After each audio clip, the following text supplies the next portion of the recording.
Terima kasih waktu dan kesempatannya ya dari Ibu Dr. Cecilia Rednet, ST Nunggreni STMT. Bismillahirrahmanirrahim. Assalamualaikum warahmatullahi wabarakatuh. Selamat siang peserta webinar Kartini hari ini ya. Salam sehat dan bahagia selalu untuk Kartini-Kartini di Indonesia. Izinkan saya, Sia Yuliani dari Universitas Widya Tama untuk membantu sesi 4 kali ini.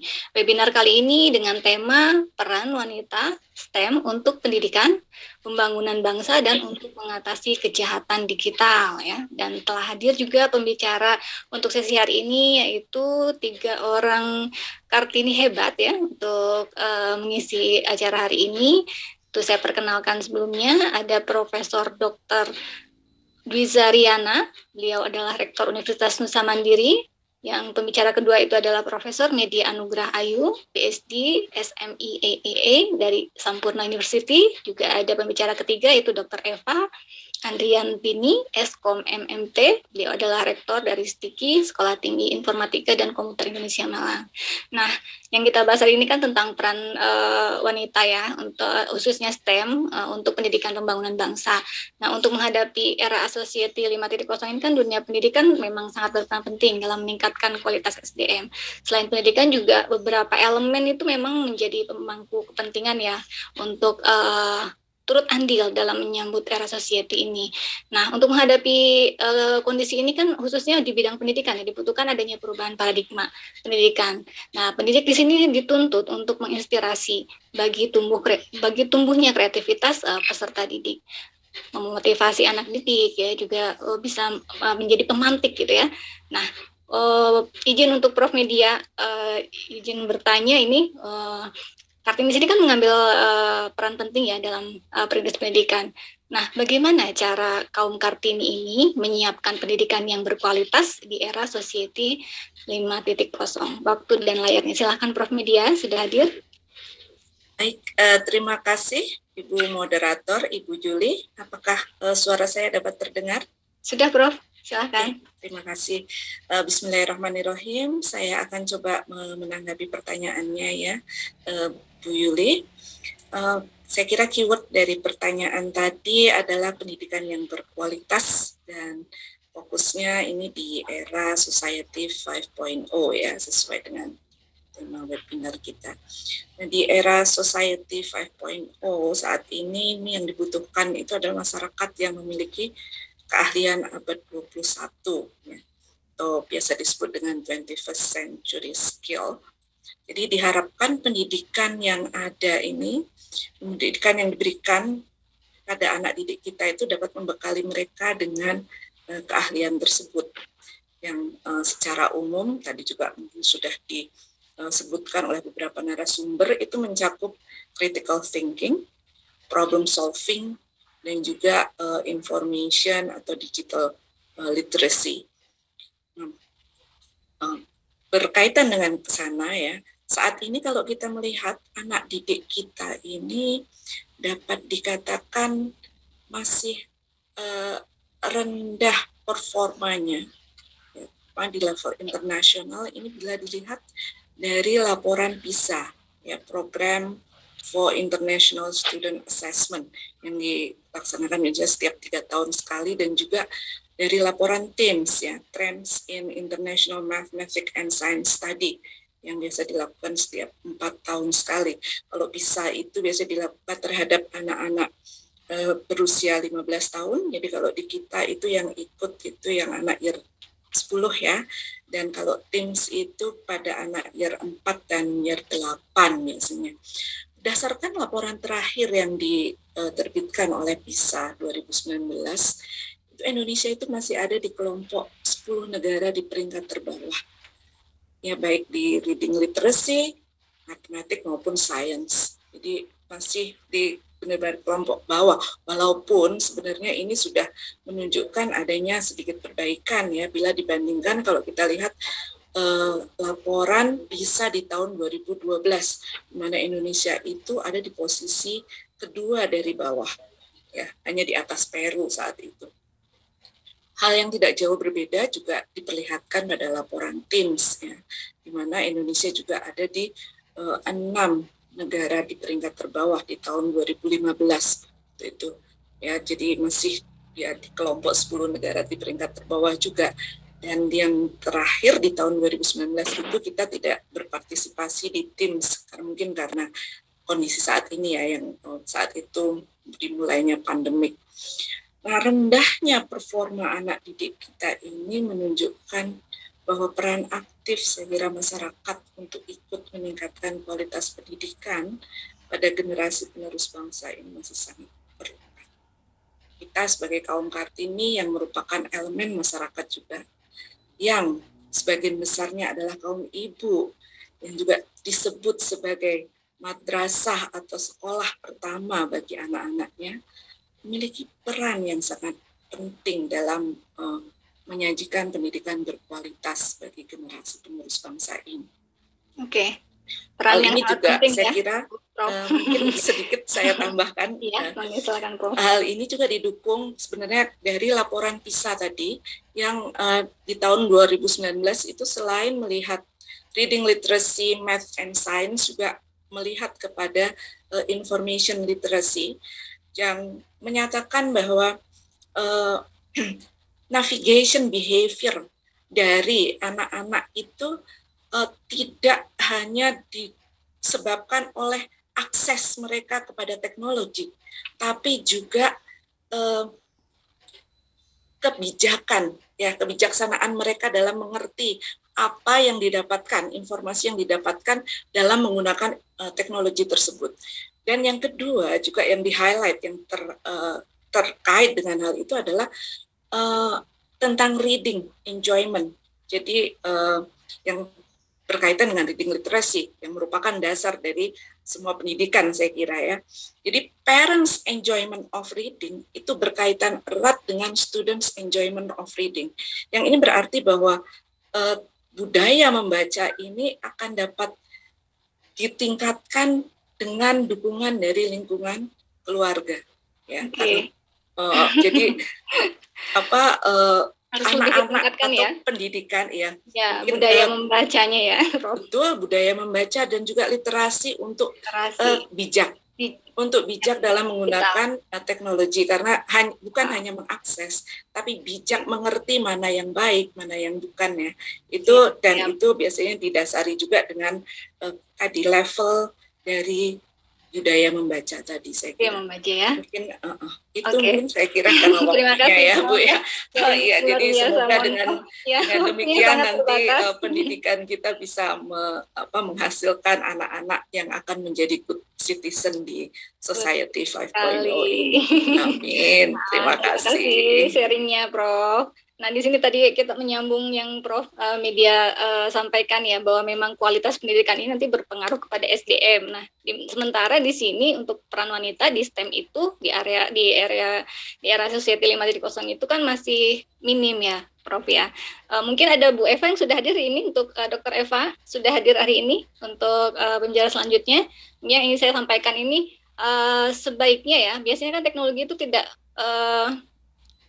harusnya tidak melihat gender, tapi pada pelaksanaannya memang teknologi tidak pernah netral terhadap gender, dan sebaiknya juga itu kerap memperparah stereotip dan bias-bias lainnya. Bagaimana mengatasi minimnya representasi perempuan dalam bidang sains ya, teknologi, engineering dan maths atau STEM ini?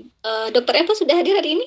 Ya, terima kasih. Boleh dilanjutkan? Ya, silakan Bu Eva. Terima kasih Bu Yulia. Saya melanjutkan dari Prof Media ya, pendidikan. Memang jawabannya ya pendidikan di bidang STEM gitu ya. Jadi kalau menurut saya begitu. Tapi memang tidak sesimpel itu, karena memang di masyarakat hingga saat ini masih berkembang mengenai mindset baik dari orang tua, keluarga, masyarakat, bahwa perempuan itu kalau studi lanjut ke pendidikan tinggi itu baiknya ya yang gampang-gampang aja gitu loh. Jadi bukan yang STEM. Karena kan nanti kembali lagi ke dapur atau ke rumah gitu ya. Jadi cari aja yang mudah.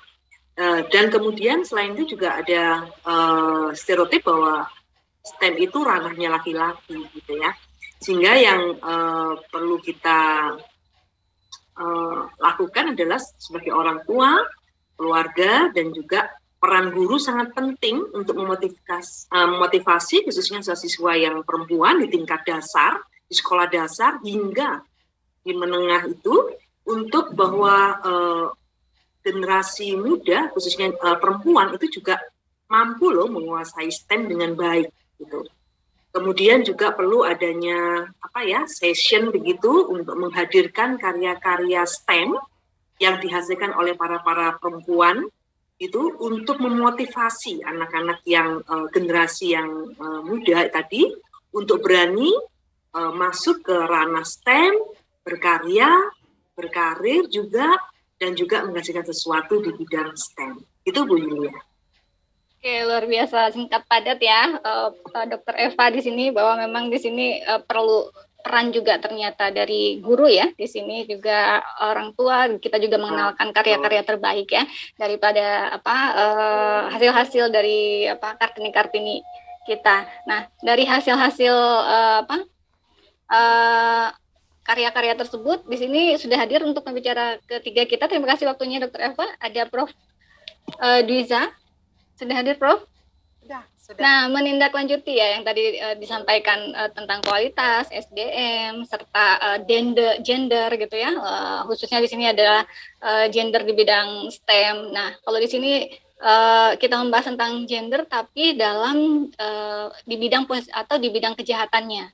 Nah, di sini kan banyak sekali kasus-kasus yang bisa kita lihat di media sosial gitu ya. Khususnya di sini ada tentang pelecehan seksual berkedok endorse lah atau love scam lah gitu ya untuk memeras korban dan sebagainya. Nah, di sini untuk Profesor Dwiza yang ingin saya tanyakan, bagaimana sih peran wanita ya khususnya di STEM di era Society 5.0 dalam mengatasi kejahatan digital berupa kekerasan berbasis gender online atau biasa dikenal dengan KBGO. Silakan waktu dan layarnya Prof. Dwiza. Bismillahirrahmanirrahim. Assalamualaikum warahmatullahi wabarakatuh dan salam sejahtera.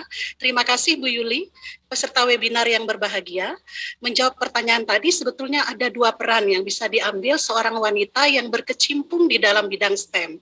Yang pertama tentu saja terus melakukan penelitian di bidang kekerasan berbasis gender online atau KBGO. Pada peran yang pertama ini banyak tentu penelitian terkait KBGO yang saat ini sudah didukung dengan teknologi AI, Artificial Intelligence, yang telah berkembang sangat luas di berbagai bidang. KBGO yang disampaikan oleh Bu Yuli tadi misalnya pelecehan dengan menggunakan gambar atau konten online untuk merendahkan perempuan. Nah, pengolahan citra berbasis AI memang memungkinkan hal itu terjadi. Yang disebut dengan deepfake adalah teknik menukar wajah dalam gambar atau video menggunakan jaringan saraf yang sering disebut autoencoder. Contohnya mungkin ada algoritma GAN, Generative Adversarial Network. Citra adversial diinput ke dalam model machine learning yang sengaja dirancang oleh penyerang untuk menyebabkan model melakukan kesalahan. Bisa menghasilkan gambar-gambar palsu. Tapi hasil deepfake ini tetap bisa diketahui fake atau bukan dengan kita melakukan analisa seperti simetris komponen wajah, aksesorisnya, latar belakang, dan juga hal-hal lain. Nah, contoh lain yang bisa kita lakukan adalah kita melakukan pengenalan wajah ya, pengenalan wajah terkait dengan digerakkannya dengan AI bagi solusi keamanan cyber. Nah, saya yakin AI di tangan para peneliti STEM akan menghasilkan inovasi dan implementasinya di berbagai bidang. Selain pengolahan citra, keamanan cyber, tentu bisa melalui robotika, kemudian interaksi manusia dan komputer, kecerdasan emosional, sains data, broadcasting, pengolahan bahasa alami, dan banyak lagi, bahkan dengan perangkat cerdas. Maka saya yakin para peneliti perempuan yang berkemampuan di STEM bisa banyak berperan mengantisipasi kekerasan berbasis gender secara online ini. Kemudian peran kedua yang bisa diambil oleh para wanita yaitu berperan di lingkungan masing-masing. Nah, seperti saya sendiri di lingkungan kampus, nah tentu saja harus mendukung pemerintah melalui Kemendikbudristek selalu mendorong kampus menjadi tempat untuk tumbuh kembangnya potensi bangsa yang melahirkan SDM unggul yang dapat membawa Indonesia maju. Untuk itu, kita harus sepakat kampus harus menjadi tempat yang sehat, termasuk bebas dari perundungan dan kekerasan seksual. Jadi kampus benar-benar merdeka dari kekerasan berbasis gender. Nah, menjawab juga pertanyaan yang tadi sudah muncul di kolom chat, kalau nggak salah oleh Bu Sophia. Jadi 4 prinsip yang harus kita lakukan di kampus. Yang pertama, kita harus cegah dan promosikan, serta mengedukasi tentang kampus yang sehat. Kedua, kemudahan dan keamanan dalam melaporkan kasus. Dan yang ketiga, tentu saja harus ada perlindungan bagi pelapor dan penyintas. Dan yang terakhir, yang keempat adalah tindak lanjut terhadap laporan. Nah, kita harus berupaya berpegang tangan bersama-sama mewujudkan lingkungan belajar abad ke-21 yang dicirikan dengan 3 aspek, yaitu kampus sehat, kampus nyaman, dan kampus aman. Mungkin itu, Bu Yuli, 2 peran yang bisa diambil oleh wanita STEM terkait dengan masalah kekerasan seksual ataupun tentang kenyataan yang kita hadapi sekarang terkait dengan kekerasan berbasis gender secara online. Terima kasih semua, selamat Hari Kartini untuk kita semua, semoga sehat dan selalu bahagia. Terima kasih Prof. Dwiza, luar biasa ya tiga pembicara hari ini ya, khususnya untuk di tema keempat, sesi 4 ini, yaitu tentang peran wanita STEM ya untuk pendidikan pembangunan bangsa dan untuk mengatasi kejahatan digital. Nah, kalau sedikit boleh saya simpulkan dari keseluruhan ini bahwa memang kita harus punya knowledge ya, literasi digital khususnya gitu ya. Dan dalam posisi ini ya memang bukan satu orang tua ataupun siapapun, tapi semua di sini menjadi berperan penting untuk mengatasi itu semua. Nah, untuk minimnya gender atau peran gender di sini khususnya di keahlian STEM ya diperlukan juga masukan atau inspirasi dari karya-karya yang dihasilkan oleh Kartini. Dan untuk mengatasi kejahatan ternyata di sini ada masukan dari Prof. Dwiza bahwa bisa kita gunakan teknologi AI untuk mengatasi kejahatan-kejahatan khususnya yang terjadi di media sosial. Terima kasih atas waktu dan sharing knowledge-nya untuk 3 pembicara hari ini. Dan kalau sedikit boleh saya kasih quotes ya, Prof ya, bahwa di sini bahwa kita itu sebagai Kartini memang harus mampu tampil terbaik ya di bidang apapun, walaupun itu bidang yang misalnya dominan dikuasai laki-laki, dan kita juga harus berani dalam segala hal, mandiri, dan walaupun kita kuat tapi kita harus tetap cantik dan juga menjadi tauladan untuk banyak orang. Nah, akhir kata, terima kasih atas waktu dan sharing knowledge-nya untuk 3 pembicara hari ini. Mohon maaf jika ada salah-salah kata, saya akhiri dan saya kembalikan dan teruskan ke moderator selanjutnya, yaitu untuk sesi selanjutnya kepada Dr. Ririn Dwi Agustin ya. Sudah hadir Bu Ririn? Sudah. Oke, terima kasih Bu Ririn atas waktunya. Dr. Ririn Dwi Agustin berasal dari Universitas Pasundan, Bandung. Waktu dan layarnya saya persilahkan Dr. Ririn. Terima kasih semuanya.